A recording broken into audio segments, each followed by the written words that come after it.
السلام علیکم دوستو، ہم آپ کے لیے لائے ہیں بہت ہی پیاری پیاری اور مزیدار کہانیاں۔ تو ہماری کہانیاں دیکھنے کے لیے ہمارے چینل کو سبسکرائب کریں اور ہماری ویڈیو کو لائک کریں۔ تو چلو آئیں مل کر دیکھتے ہیں آج کی نئی کہانی۔ موسم بڑا ہی خوشگوار تھا۔ میں باہر برآمدے میں بیٹھی ہوئی برستی بارش کا نظارہ لے رہی تھی۔ کچھ فاصلے پر لان کے کنارے درخت ہوا کے ہلکورے سے جھوم رہے تھے۔ فضا میں خنکی بڑھ گئی تھی۔ پھول پودے اور درخت نکھرے نکھرے دکھائی دے رہے تھے۔ اچانک ایک رکشہ پوچھ میں آن کر ٹھہر گیا اور اس میں سے ایک معمر خاتون اتری جو سیدھی میری جانب بڑھی۔ میں اسے آتا دیکھ کر کھڑی ہو گئی۔ پہلی نظر میں خاتون کے خدوخال اجنبی سے لگے۔ غور سے دیکھا تو کچھ شناسی لگی۔ پھر مجھے یاد آ گیا، اسلام آباد میں کئی سال پہلے جہاں میرا گھر تھا وہ خاتون سامنے وہاں رہتی تھی۔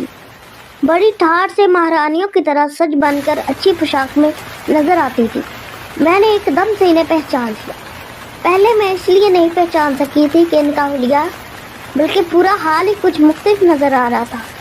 اور خالہ جان آئیے، میں نے کرسی کی جانب اشارہ کرتے ہوئے انہیں بٹھا لیا اور غور سے ان کا مرجھایا ہوا چہرہ اور میری پوشاک کو دیکھ کر پوچھا، خالہ جی بہت عرصے کے بعد آپ کو دیکھ رہی ہوں، خیریت ہے؟ یوں لگتا ہے کہ آپ بیمار ہیں۔ وہ التجا بھری نظروں سے مجھے دیکھتے ہوئے گویا ہوئی، بیٹی بڑی مشکلوں سے تمہارا گھر ڈھونڈا ہے۔ جیسا کہ تم جانتی ہی ہو کہ میں نے شوہر کی وفات کے بعد اپنے بیٹے کو اپنی مرضی سے شادی کرنے کی سزا دیتے ہوئے بہو سمیت گھر سے نکال دیا تھا۔ اپنی دونوں بیٹیوں کے بہکاوے میں آ کر یہ سب کچھ کیا تھا۔ بڑی بیٹی کی شادی تو تم نے دیکھ ہی لی تھی، اور چھوٹی بیٹی وہ ایک دن مجھ سے کہنے لگی کہ یہ بنگلہ میرے نام کر دے تاکہ بھائی آپ کو تنگ نہ کر سکے۔ بچی کی ابھی شادی نہیں ہوئی تھی۔ میں نے سوچا چلو ماں بیٹی دونوں کٹھی رہیں گی۔ بہن کا نام دیکھ کر گھر بیٹا کوئی مطالبہ نہیں کر سکے گا۔ مکان میں نے اس کے نام کر دیا۔ اڑتی اڑتی خبر رشتہ داروں میں بھی پہنچ گئی۔ خاندان میں ہی ایک لڑکا تھا، اس نے میری بیٹی کا رشتہ مانگ لیا۔ انکار کی کوئی معقول وجہ نہ تھی، اس لیے میں نے ہاں کر دی۔ شادی ہو گئی اور تھوڑے ہی عرصے بعد وہ بیٹی کو تنگ کرنے لگا کہ یہ بنگلہ میرے نام کر دو۔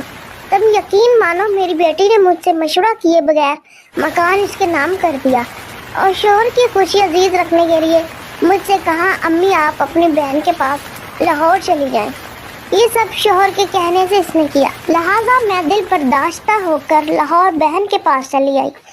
داماد نے آنکھیں پھیر لی اور بیٹی بھی اس کے اشاروں پر ناچنے لگی۔ آج میں سوچتی ہوں کاش میں نے اپنے بیٹے کو گھر سے نہ نکالا ہوتا تو آج یہ دن نہ دیکھنے پڑتے۔ وہ جو بھی تھا میرا خون تھا۔ ایک چھوٹی سی بھول کی میں نے اتنی بڑی سزا دی کہ گھر سے ہی نکال دیا۔ آج وہ میرے بڑھاپے کا سہارا ہوتا، اس کی بیوی اور بچے میری تنہائی کو دور کرتے۔ اب میں بہن کے گھر میں پڑی ہوں، بیمار رہنے لگی ہوں۔ دوا دارو کے لیے میرے پاس رقم نہیں۔ 3 بچے ہیں مگر میں اپنے آپ کو بے اولاد سمجھتی ہوں۔ مجھے اتنا ضرور یقین ہے کہ بیٹے نے مجھے اپنے گھر سے نہیں نکالنا تھا۔ کاش مجھ سے یہ غلطی نہ ہوئی ہوتی۔ میں اس لیے آئی ہوں کہ میرا مکان مجھے واپس دلوا دے۔